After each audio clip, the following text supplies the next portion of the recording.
Adam, thanks for jumping on a call. First of all, tell me how you're doing and sort of introduce yourself to listeners. Sure. Thank you so much for having me. I'm a big fan of your show. I've been listening for a long time. Oh, thank you.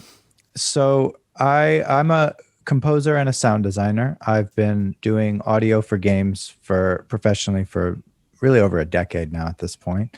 Nice. And my recent venture is that I've started a game audio company. It's called Silen Audio, and so that's been occupying a lot of my time. We've been working on a number of game projects recently, and I'm just really excited to talk about it.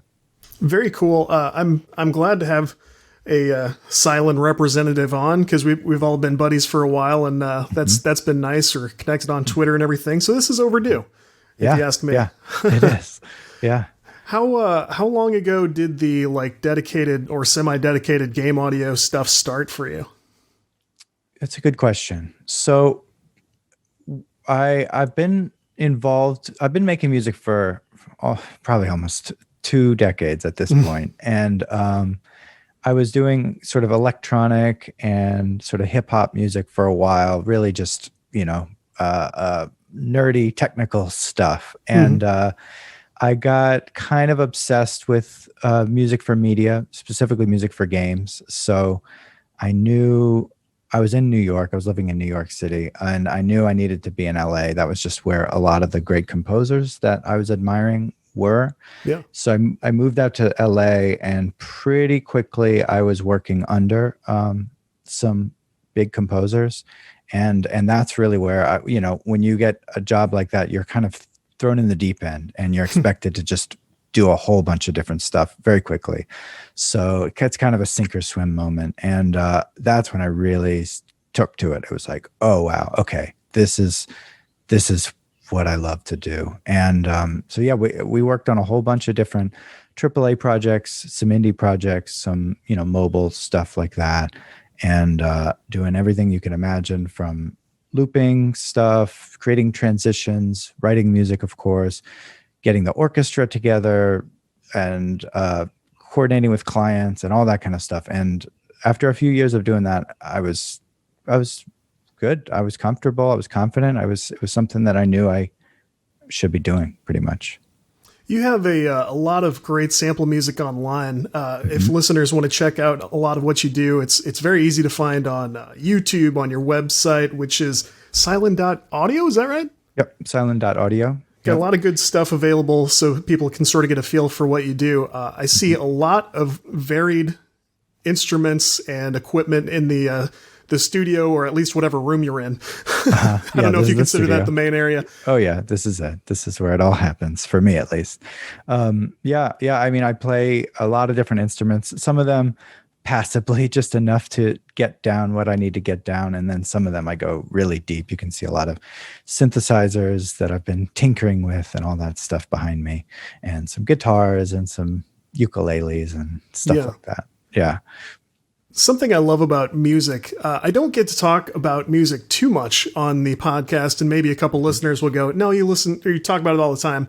It's hard to gauge that sometimes, but I don't talk about it as much as I'm thinking about it, because I got into music before I got into games or anything else. I started playing percussion instruments when I was, I guess, 7 or 8. I was probably like 8 or 9, school band in like the earliest years and stuff. And music's always been a big part of my life. And something I love about it is it's sort of full of that indie spirit. You say that you have instruments you play just passively, but to me, that's like a big part of it. If you've got projects you want to do, whether it's game soundtracks or just playing around with your friends, I mean, some of it is just picking up an instrument, learning how not to hurt it. Yeah. and then just sort of banging out anything you can and learning from that. So, yeah, I think that's huge, right? That's what it's all about.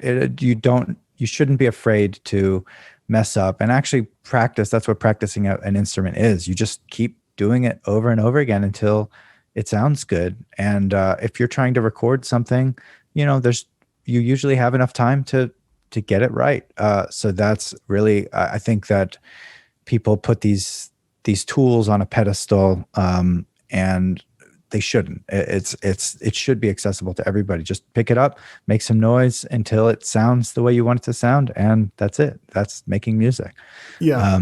Yeah. And so you played in bands. Were you a drummer in bands or? Yeah.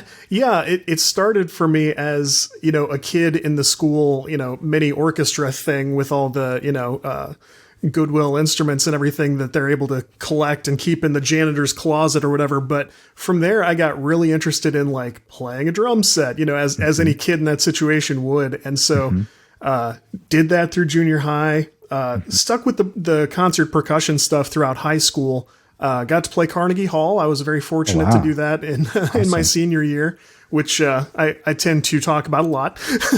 It's impressive. That's great. It was super fun, awesome opportunity. And then, I got with some friends like around the start of college or even late high school and played, punk music and rock stuff. And, was in a group that was pretty obsessed with Incubus at one time and Red Hot Chili Peppers and stuff. I've got all sorts of interests in music, and it's always been, I'm sad that I haven't gotten to do as much of it lately. And I think everyone is. I mean, you did a special project yourself during quarantine, which I want to bug you about too. Sure. I'm by all means set the table and jump into that. Yeah. So I was feeling the isolation that I'm sure everybody was feeling, and so much of what we do is collaborative, back and forth, and a lot of times you're in the room and you're feeding off of people's energy. And of course, under quarantine, you can't do any of that. So I was really interested in connecting with people as best I can through music. And I've been working so much on different projects. I was looking for a project that just was for fun, for nobody telling me, it should be sounding like this. It's just me, just doing it. So so I made this tribute to Super Metroid. It was all live on Twitch. And one of my goals was to bring people into the process, and I wanted to break down as many barriers to entry as possible. So I used all free software. Nothing cost any money in any of the tools that I was using. And it was a really, really positive process. It was probably at least 2 months, and I would do it twice a week. And all these people I didn't know would come on. Sometimes they'd be on for a little bit. Sometimes they would stay on for a long time, just kind of watching the songs unfold.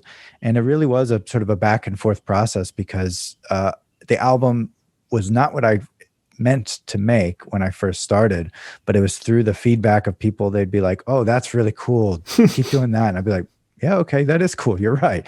So I kind of, the direction shifted pretty drastically. And that was just because of the feedback that I was getting on Twitch. It was really, really positive experience. So the album is called Series Station, which is a place in the Super Metroid game.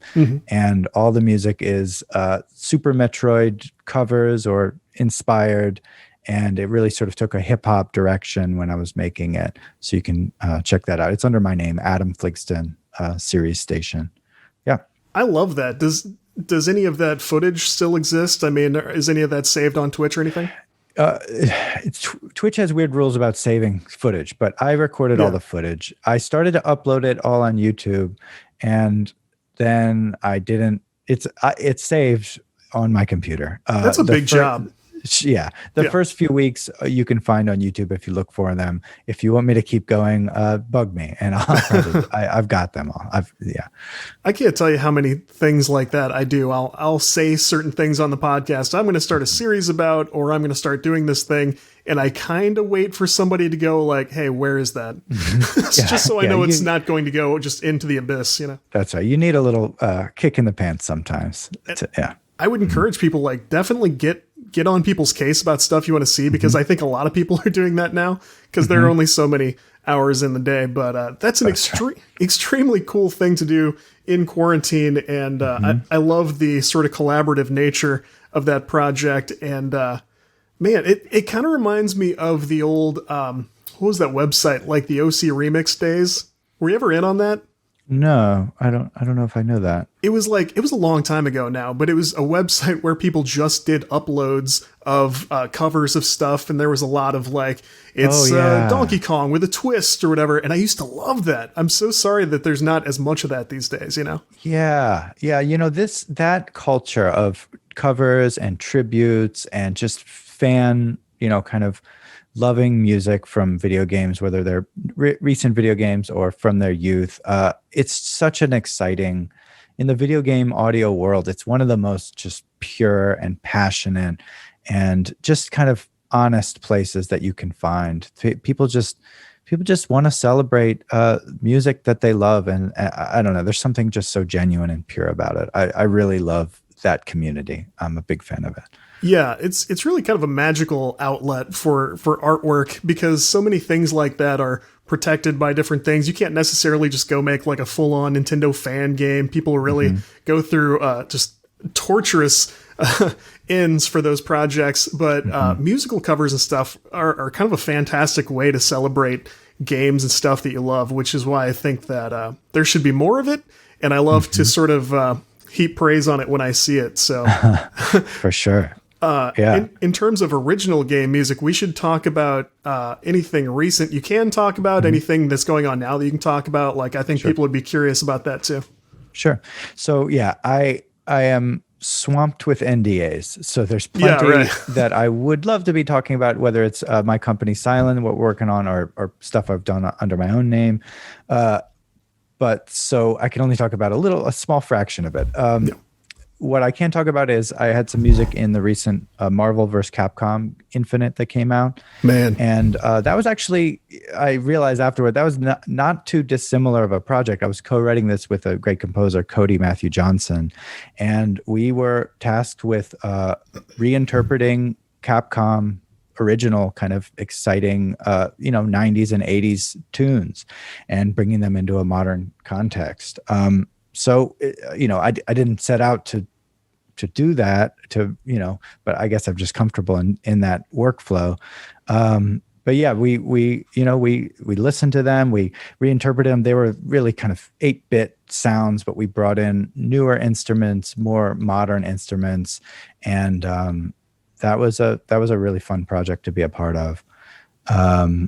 Another game that I worked on, this indie game called Outreach for a while. That was kind of my baby. And that was, I used entirely Soviet era synthesizers from the Soviet Union because that made sense for the video game. It was all taking place in a Soviet spacecraft. Yeah. And that was a really fun project to be a part of, for sure. So those are some projects, I guess.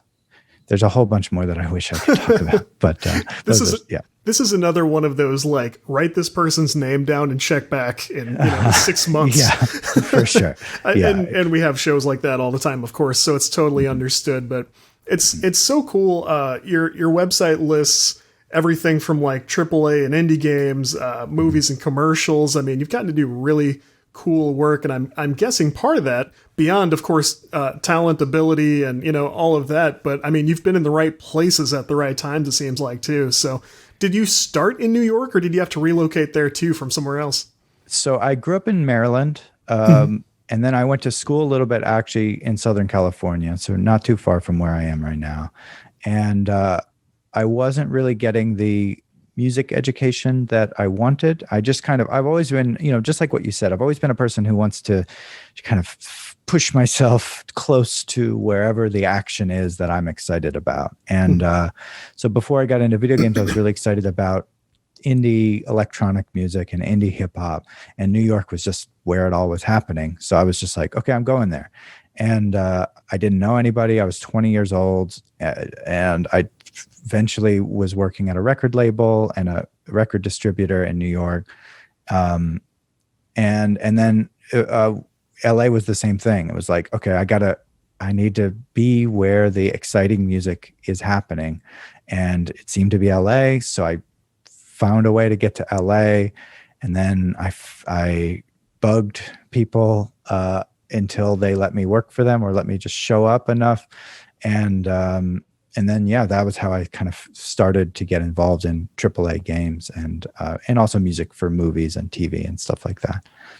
I find it interesting that you mention record label work. I mean, was that difficult to get into too? I'm sure that was sort of complement what you were doing at the time, but how did that go? Yeah. So that was an interesting time. And this is sort of the mid 2000s, and the record industry was really going through a implosion, I would say, where everything, because of technology, because of digital stuff, just the CDs were on their way out. And we were involved in we did CD stuff and we did digital stuff, of course, but we did a lot of vinyl pressing in the company that I worked for. And vinyl is actually, it's like, it's held on. Nobody expected it to last this long, but now I think it's surpassed CDs a couple of years ago in terms of music sales. So people are still buying vinyl, and that's kind of what we were finding even back then, that there were still passionate people. They want to hold the physical object in their hand. They want to turn it over, read the credits and stuff like that. The act of putting a needle on a piece of vinyl there's something special about it, something magical about it. So yeah, that was, similar situation. I just, I started in their warehouse, and then I kind of got a job on the website, and then I got a job as an A&R for the company. So I was kind of, and I was young. I was 22 or 21. So yeah, it was just about being close to the music that I was excited about. Very cool. And I agree. Something I see, like among friends and people I see in interviews and stuff, as people do well and reach a certain level of success in life, and maybe come across a little bit more discretionary income, I guess you would call it. One of the most frequent things people seem to spend money on is like fancy record players, all the vinyl collection stuff that they wanted. Like, I'm not old enough to have come across vinyl in my own right, but I hung out with my grandparents all the time and got to see theirs. And so it is cool. Like, there's a very cool, like, tactile element to it where you're holding this cool thing. There's this physical thing that has the music on it, which is neat. And I think the last person I saw to mention it was Kevin Rose, the founder of Dig, who's super, super wealthy now and successful and everything. And he's talking about his like $10,000 turntable that he's got in the thing. He's like, oh yeah, I love it. Listen to it all the time. I try to only listen to music on this thing now. Yeah. I mean, there's something about, when you're a kid, you see, I think the same thing happens with video games. It happens with toys and maybe cars too. I don't know, but you see things that you wish you could have, and you're in admiration of them. And I know that, certainly when I was a kid, I loved music. CDs and cassettes, I guess, to some degree were kind of big then. But I just loved music. I wish I could. Oh, can I just have one more for my birthday? I would ask for one more, and then I got into vinyl. And you want to collect. It becomes about just the overall experience. It just becomes about the enjoyment of the process. And vinyl, I'm thrilled to see young kids getting excited about vinyl. To me, that proves that, as much as I love digital music, of course I love digital music, but it just proves that this collector kind of, loving, it's like buying a coffee table book or something like that. It's a special thing that you're going to look through when you have the time and just sort of cherish the experience that you're having. So I love vinyl.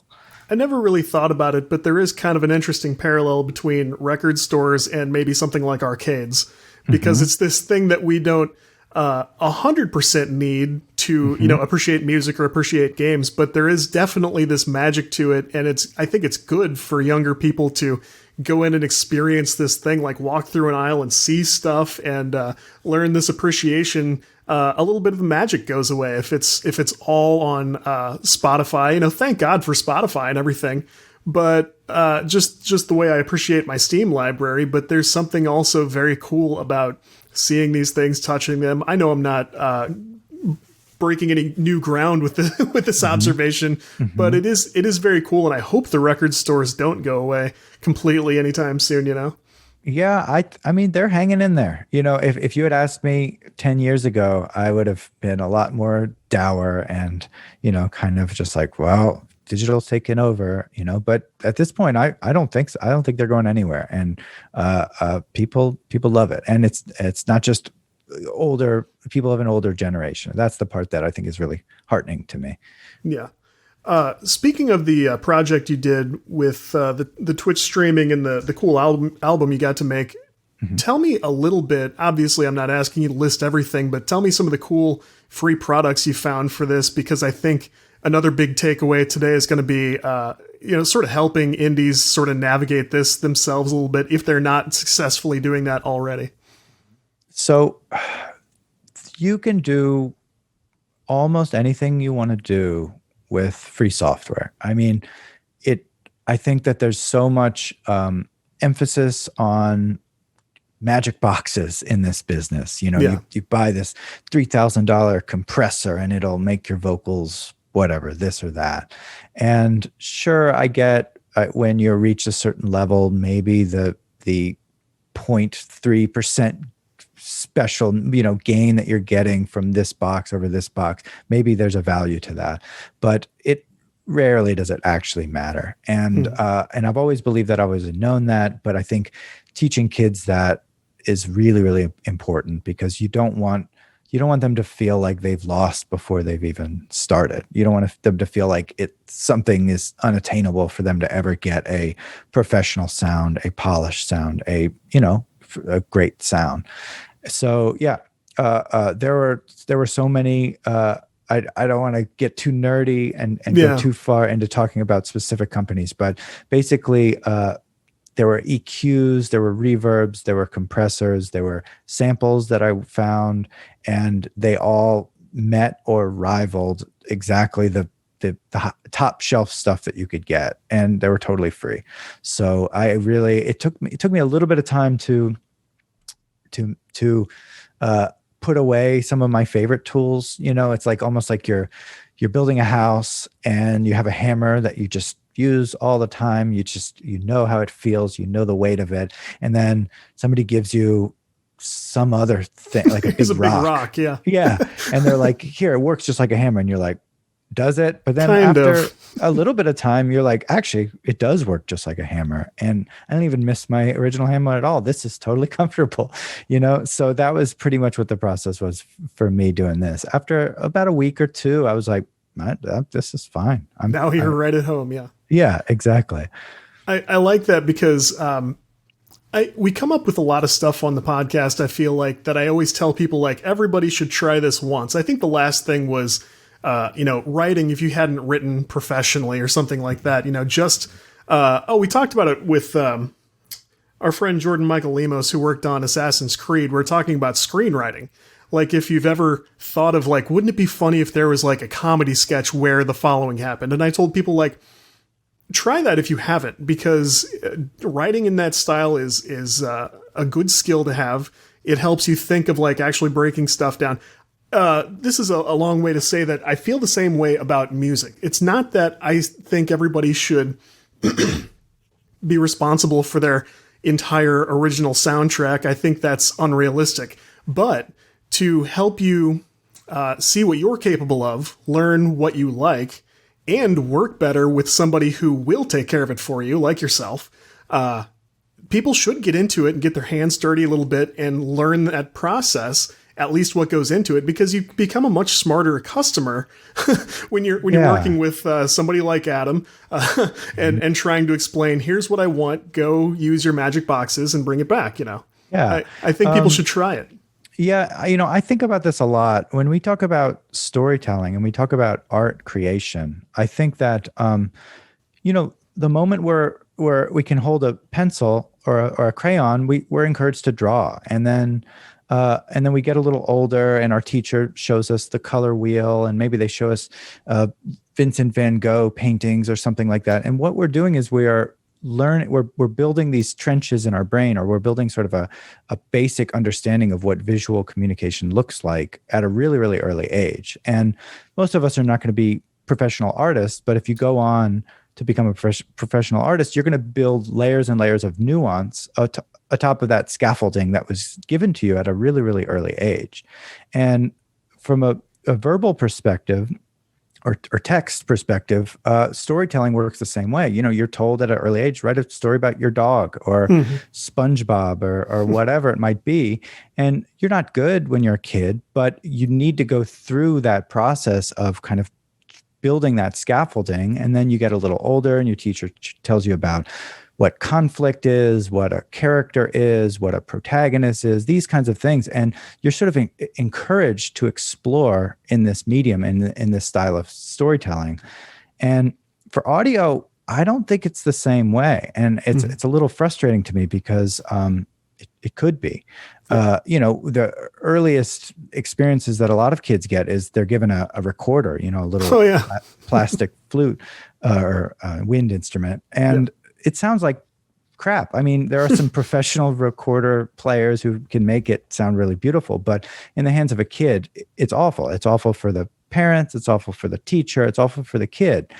And that's not a fun, magical sense of exploration. That's like, I have to do my fingers in a certain way to do something that the final results nobody enjoys. Yeah. And then even if you go on to play in a band, in a school context, you're not encouraged to explore. You're given a sheet of music, somebody else's story, their song that they wrote, and you just have to kind of do it. And I just don't find that our music education, or really our education, encourages this sense of exploration and encourages these structures in our brains to be built where we understand audio as a storytelling medium, as a storytelling device.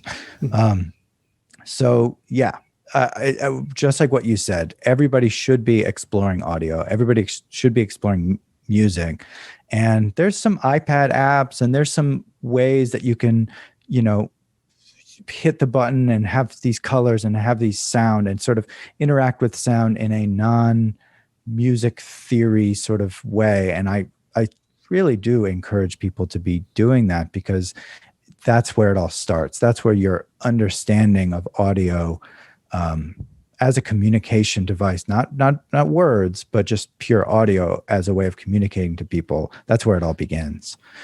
I can't think of any better example of that in my life than when we, 7-8 years into like school band and school orchestra stuff, even marching band on top of that, we got to do, if we wanted to, we could try out for the jazz band in high school, which was funny. And they had a big need for a percussionist. So they really, went hard on, come try out for drum set. It's awesome.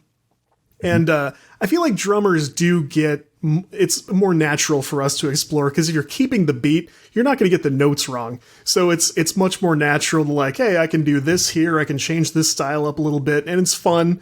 And horn players, wind instrument people, brass, they don't get to do any of that. And then overnight, these kids who went for this jazz band thing, they were like, okay, now you're going to improv for the next 8 bars. And some of them just about dropped the instrument. Like, it's like, and you're right. It's because they're not taught to explore that. In some cases, they're not even taught, like, you can go and listen to the people who are the best at this instrument. If you haven't heard Arturo Sandoval play trumpet, they don't really know what they're striving for and they don't know how to explore.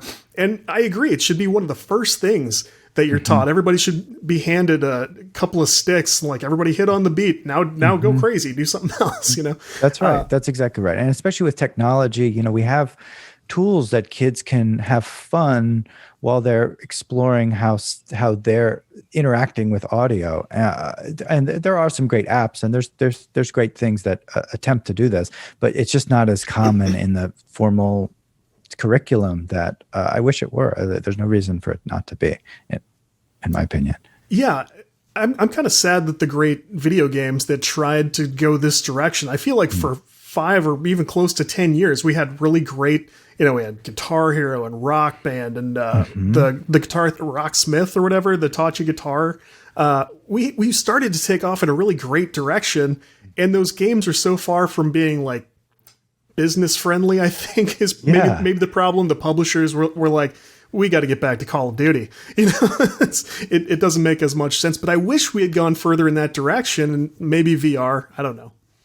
Yeah, well, yeah, for sure. The gosh, what's that one with the swords that you're Beat playing Saber? in VR? Beat Saber, yeah. Yeah. I think Beat Saber is a good example of kind of the next phase of that. But yeah, I'm sad that we don't see as many Rock Band or Guitar Hero style stuff. Maybe it's just it's hard to make it exciting to seasoned players. I think that's one of the hard parts. Young kids are always going to be, because they're just getting to the age where they can pick up a physical thing and start to interact with it, and that's always going to be an exciting thing. But if you've been playing for 3 or 4 years, Call of Duty, you're going to get better at your sniping and stuff like that. But Guitar Hero, at a certain point, you just kind of put it down. So I think that's one of the challenges, I think, for making a sustaining ecosystem in that way. But yes, I 100% agree that was a special time when we were getting all these devices and people would come over and you'd all play a AC/DC song together or whatever it is. It's just, that was really fun time. Yeah, that was fantastic. Playing with friends at parties and stuff, playing with people on the internet. Once Rock Band got their stuff together, it was really, really cool. So I hope we get back to that. In terms of, we're sort of talking about theory and stuff, like what was your education for music like, and what sort of got you here, and was it good preparation, or should it have been different? So I had young age, I had a pretty formal, or at least I took piano lessons when I was young, and then I started to pick up some basic instruments for typical rock bands, so guitar, bass, drums. I was never great at any of them. I didn't like practicing. And it was when I was about late middle school, early high school that I got interested in electronic music. And so that was where I kind of diverted from the formal education path, music education path that was sort of in front of me. And I was like, I'm going to just figure this stuff out on my own.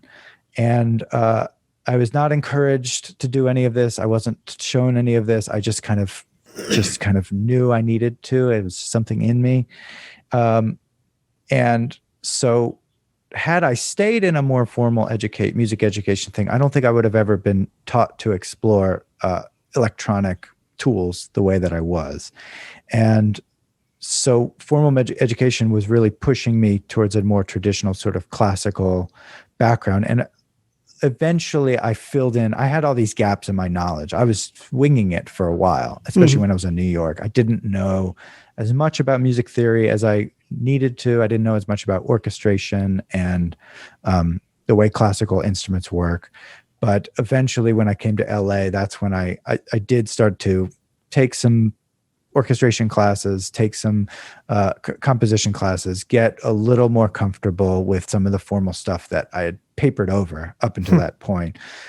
But I'm really thankful, I think, in hindsight, that I did stray from the path so far and then kind of come back to it, because in the process, I was given the tools that now I use every day.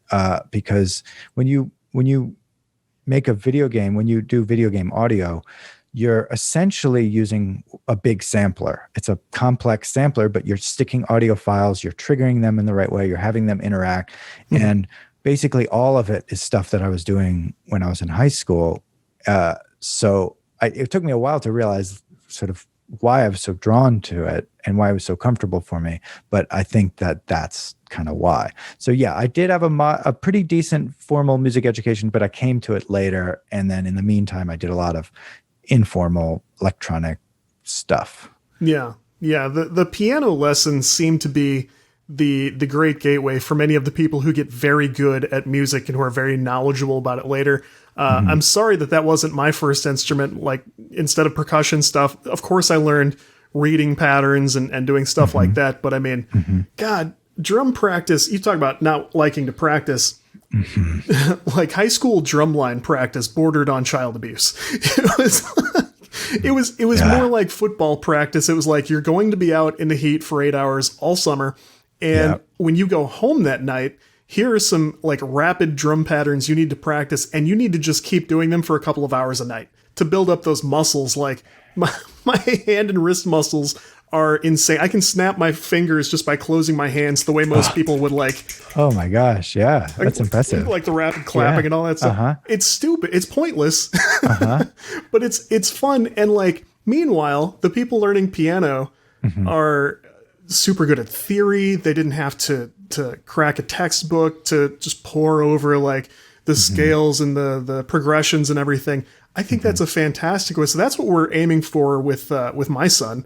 You know, I think that's going to be a much happier experience than he loves to pound on my drum set too, of course.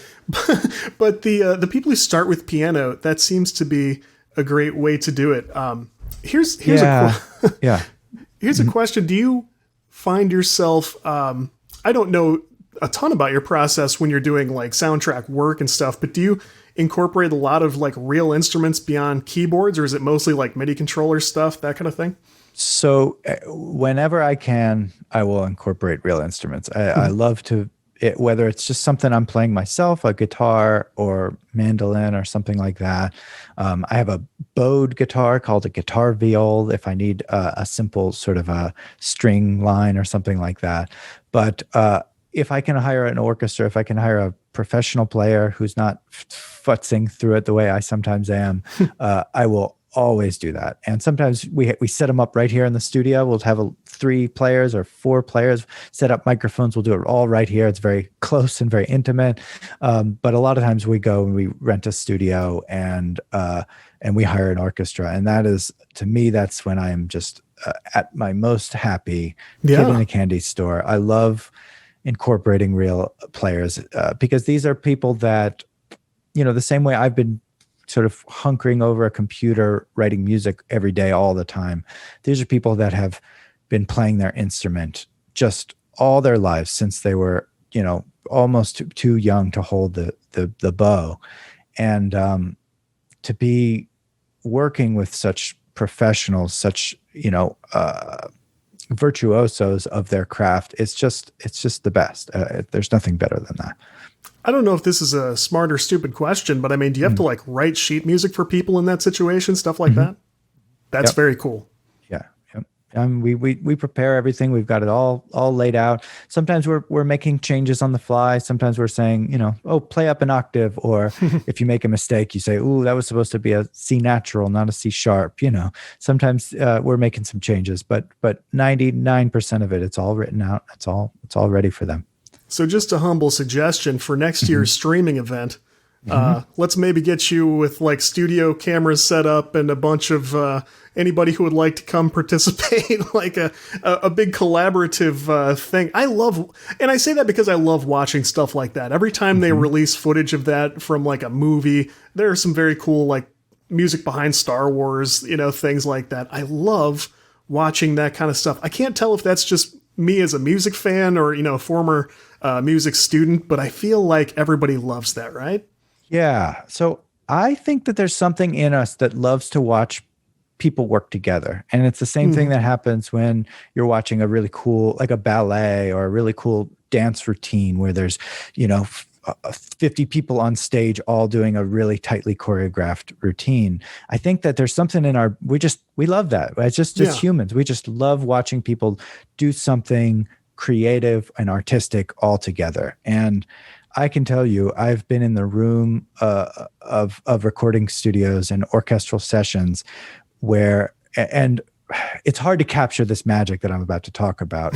The microphones do a good job, and we work really hard every day to get as close to capturing this as possible. But when you are in the room and the sound is actually bouncing off your body, and you can see all the people, you know, holding their instruments and everybody working together, there's just this electricity in the air that is really hard to describe. And it really is magical. I don't use that word lightly. It's amazing. So yeah, watching footage, you can get a lot of that, but being in the room, it's like something else. It's an excellent point, and it's something I haven't taken nearly enough time to like reflect on and appreciate. But yes, even I don't care if you're just playing a triangle in the back, which I've absolutely been that guy.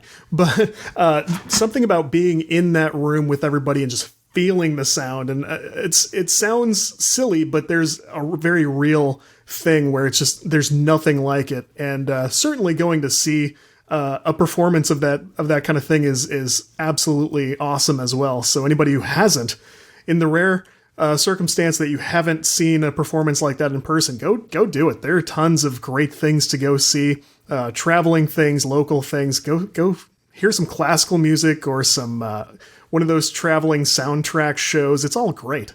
Absolutely. You know? I still go out of my way. I mean, obviously with coronavirus, things are a little bit different, but yeah, I will go out of my way to go to, just local community orchestra shows or community choral shows. I sometimes tell people one of the most magical experiences I ever went to was not, top tier choir or top tier orchestra. It was just a local community choir, and they had been playing together for basically about a year, and this was their last performance together. And they did this thing where they surrounded the audience. We were in a church, and they just surrounded the audience. So it was like the voices were coming in all different directions.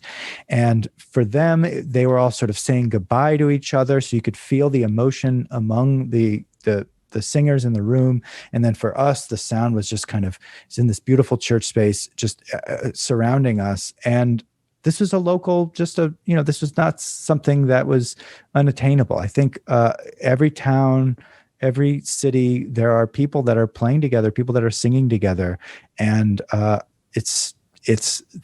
they're usually pretty good if they're going to be passionate enough to spend their Saturdays getting good at working together. They're usually pretty good at this. So yeah, I 100% agree. Go seek it out. It's there. I promise. Yeah, extremely cool stuff. Now I ask this next question let me establish the baseline. Like, we understand that you are at the top of your game. You've put out extremely cool music. You do very cool stuff on social media. Is it difficult to do the sort of back and forth work with clients in terms of, like, let's say a studio has contracted some work to you? Is it sometimes difficult to get the right vibe that they want? I mean, what's that back and forth kind of like from your end? Yes. In short, yes. The best, it's usually the hardest part is usually when they are unclear what their own internal direction is for their game. And usually that lack of clarity comes from some sort of internal politics within the studio. Yeah. So one person wants the game to be like this, and the other person wants the game to be like this. And there's some sort of tension there. And then we, as the audio team, are sort of put in the middle, and it's like everybody's trying to curry favorites to try to get the audio more in this one or this direction. So that's when things get tricky, because there's no really great way to win in that scenario. You're just trying to please everybody, and at best you wind up half pleasing everybody. At worst you wind up pleasing nobody, and then you have to just keep doing it and keep doing it and keep doing it. So sometimes it can be tricky.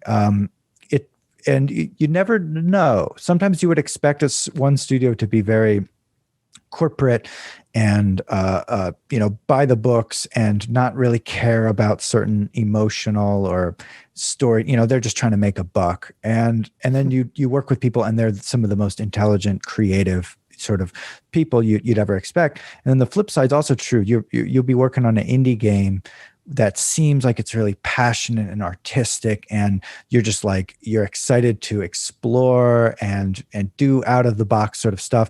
And then the working environment feels a little more corporate and a little more kind of by the numbers, by the book, and you just don't get to explore and experiment the way you kind of expected to. So for sure, it can be a challenge. It's not always a challenge. And definitely when I compare video games to movie or TV projects that I've been on, I've had a much better hit percentage in terms of fun, positive working experiences in the video game industry than I do movies and TV.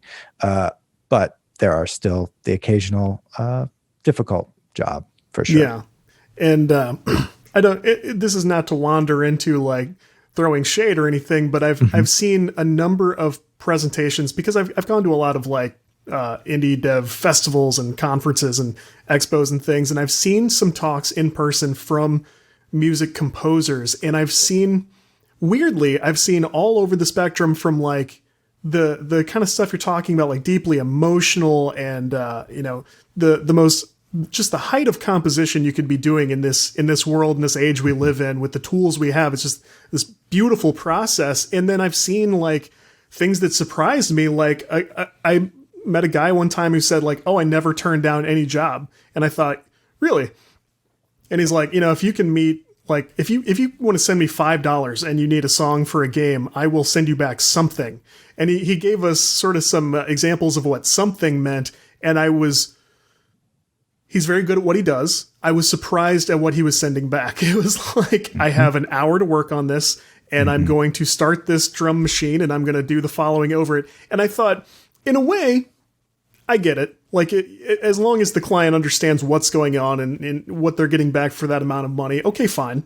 But I was surprised that there's sort of a solution for everybody, even if it's just, I have this loop I can send you. And I guess that's fair enough, But it really goes wide across this broad spectrum of like effort and results, and you can get almost anything for almost any amount of time, Yeah, you want to be passionate about the projects that you're working on, and we turn down stuff all the time. That just doesn't seem like it's the right fit for us, or doesn't seem like it just something feels a little off, or just like it's not going to add up at the end of the day. We all got in this to make art. We all got in this to give people an amazing experience on the other end of it.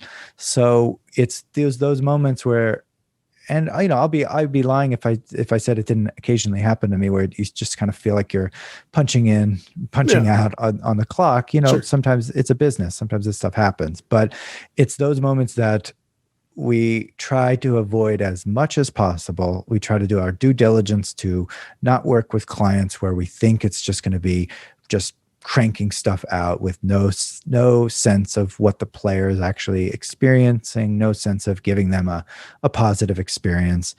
And I think some composers, this is probably with any job, some composers, they forget why they got in this. They forget that they love music. They forget that this is art, and it just sort of becomes just a day job for them. Yeah. So yeah, I've certainly experienced that. And sometimes they're really good too. Yeah. Very cool. So we talked a little bit about some of the cool free tools you stumbled into to do this recent project, but I haven't gotten to look at like the real big gun, well-established tools since, when I goof around, I have to do it in like GarageBand, FL Studio, and I actually love those things. I like those tools a lot. But what's at the top of the field now on the pro side? That's a widely varied question, because I'm sure, yeah. When I was first starting out, Pro Tools was the quote unquote industry standard. If you wanted to record a rock band, or you wanted to record an orchestra, you learned Pro Tools, you used Pro Tools. And once Pro Tools sort of lost a little bit of its top dog status, there's never been a great answer for what has replaced it. Interesting. So the one that I use is a plugin or a software called Reaper, which is a little less known in the wider music industry, but in the game audio space, it's really, really picking up steam. Nice. It's complicated. It's not sort of for the faint of heart. You dive in and there's 5,000 different little checkboxes that you need to get right in order to get it to do what you want. I sort of liken it to driving a stick shift or something like that. You have to get through it. But then once you do, and I don't know if you've ever driven a stick shift, you sort of feel connected to the car and the engine and the wheels in a way that you kind of don't in the same way with a automatic that's making decisions for you. So that's why I like Reaper. It's really customizable. There's a few other programs that a lot of other people use. There's one called Logic, that's Apple only, and that I used that for many years. That was my primary piece of software. There's another one called Cubase. That's a really great piece of software. And then Cubase has a even more advanced version of itself called Nuendo. That's cost a lot of money, but a lot of people in the game industry use that one too. Yeah. And also, for the record, GarageBand, FL Studio, these are amazing pieces of software. And I know people that do professional work on them. So there's no shame, or there's no, you can do 99% of everything you ever want to do. You can do in pretty much all of these pieces of software that I just mentioned. It's just about what you prefer, different preferences of workflow and stuff like that. My first indie game, I wanted to do my own music just because I had done everything else from scratch, and it was kind of just this handcrafted project of love, And I couldn't believe the cool stuff I was able to do with GarageBand, actually, just to make clear that I'm not dogging on that at all. Between the virtual instruments that they have, which are different on the phone and on the tablet and on the MacBook, it was almost like playing all those things with actual instruments. It was really fun. That's something I try to impress upon people. Like, if you haven't tried, just find the right tools to have fun with it. This is a fantastic thing to get into. Just the way you would like you mentioned a connection to sort of drawing earlier. It's just like you would scribble on a notebook for a couple hours in front of the TV to have a good time. This is a great way to sort of express yourself, have a nice afternoon, let go of some stress. I think it's fantastic. I agree. And actually, GarageBand specifically, I think, that was one of their goals, is to make it as accessible to newcomers as possible. And I think they have more than succeeded. I think it's a really amazing use of software. And I've heard games and movies, even, and songs that have been made entirely on GarageBand, and you would never know it because the person behind it they're really good. And you just had no idea. So yes, it's a totally amazing piece of software, and get it on your iPad or get it on your MacBook and give it a try.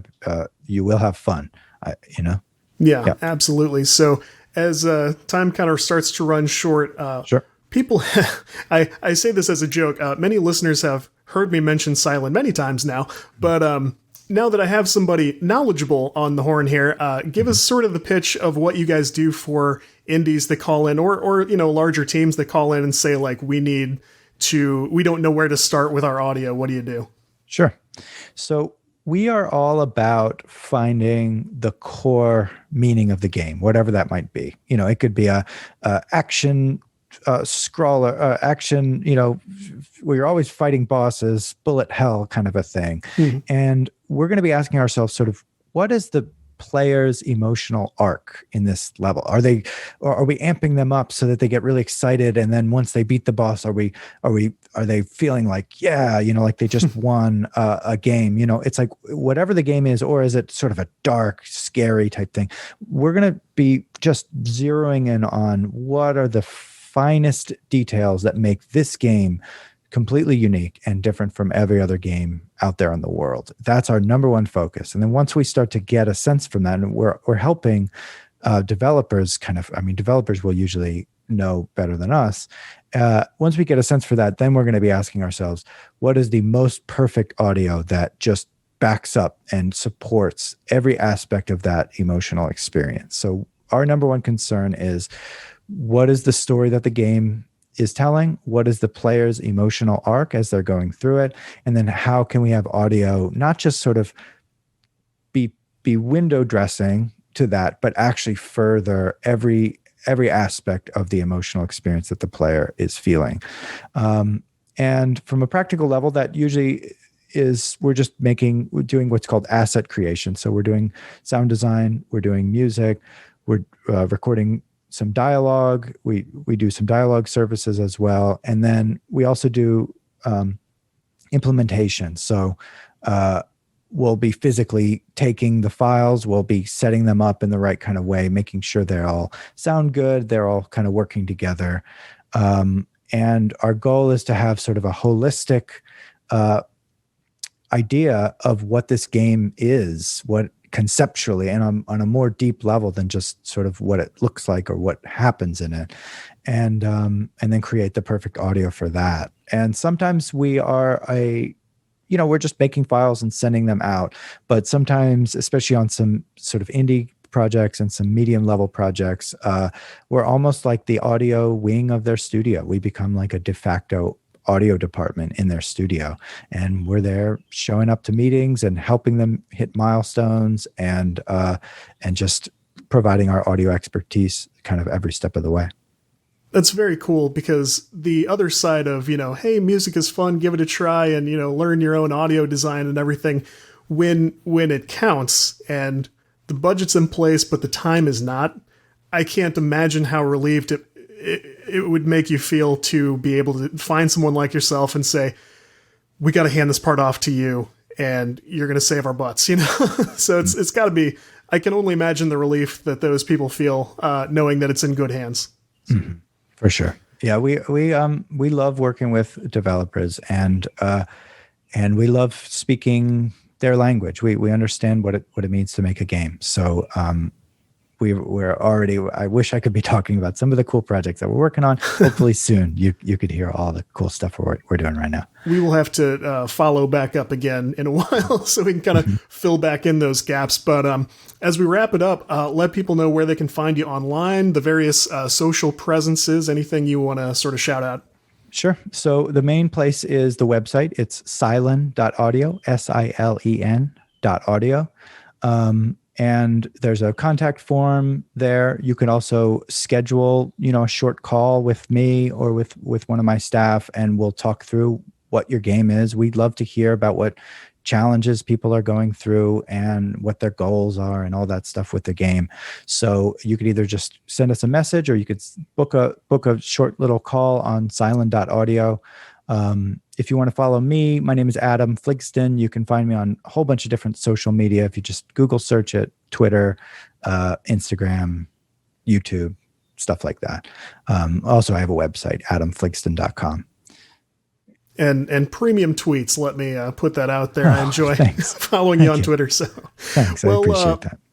Awesome. Thanks for letting me bend your ear for a little bit and give you silly questions. I've learned a lot, and I hope that listeners have as well. Thank you so much for having me on here. It's been really fun. Awesome.